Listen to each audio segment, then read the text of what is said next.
আজকের ভিডিওটি শুধুমাত্র তাদের জন্য যারা ভুলবশত তাদের টিকটক অ্যাকাউন্টে ভিডিও আপলোড করে ফেলেছে, এখন সেই ভিডিও ডিলিট করতে পারছে না।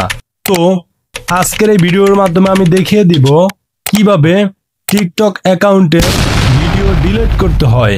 তার জন্য আপনাদেরকে প্রথমে আপনার টিকটক অ্যাকাউন্টে একটা ক্লিক করে দিতে হবে। তো আমি এখান থেকে আমার টিকটক অ্যাকাউন্টে একটা ক্লিক করে প্রবেশ করব। ক্লিক করে দেওয়ার পরে দেখতে পারবেন এখান থেকে প্রোফাইল অপশনে একটা ক্লিক করে দিবেন। প্রোফাইল অপশনে ক্লিক করে দেওয়ার পরে আপনি আপনার টিকটক অ্যাকাউন্টের প্রোফাইলে চলে যাবেন।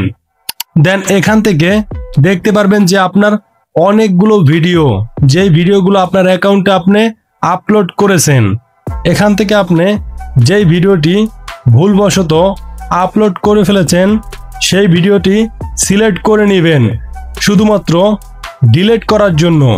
তো এখান থেকে আমি আমার ভুলবশত যে ভিডিওটি আপলোড করেছি সেটাতে একটা ক্লিক করে দিলাম। দেওয়ার পরে এখান থেকে দেখতে পারবেন যে 3 ডট লাইন রয়েছে, 3 ডট লাইনে একটা ক্লিক করে দিবেন। দেওয়ার পরে দেখতে পারবেন যে একটা অপশন চলে আসছে। এখান থেকে নিচে যে একটা আন্ডারলাইন দেখবেন সেটাকে স্ক্রল করবেন।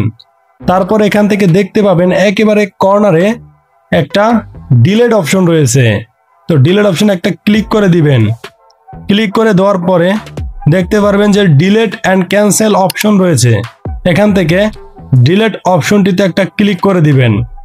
তো আমি এখান থেকে এখন ডিলিটে ক্লিক করে দিব। ক্লিক করে দেওয়ার পরে দেখতে পারবেন আমার ভিডিওটি কিন্তু ডিলিট হয়ে যাবে। এখান থেকে আমি ডানে ক্লিক করে দিব। দেন আমার ভিডিওটা কিন্তু পার্মানেন্ট ডিলিট হয়ে গেছে। এই ছিল আজকের ছোট্ট একটি ভিডিও। না স্কিপ করে যারা প্রথম থেকে শেষ পর্যন্ত দেখেছে শুধুমাত্র তারাই বুঝতে পেরেছে।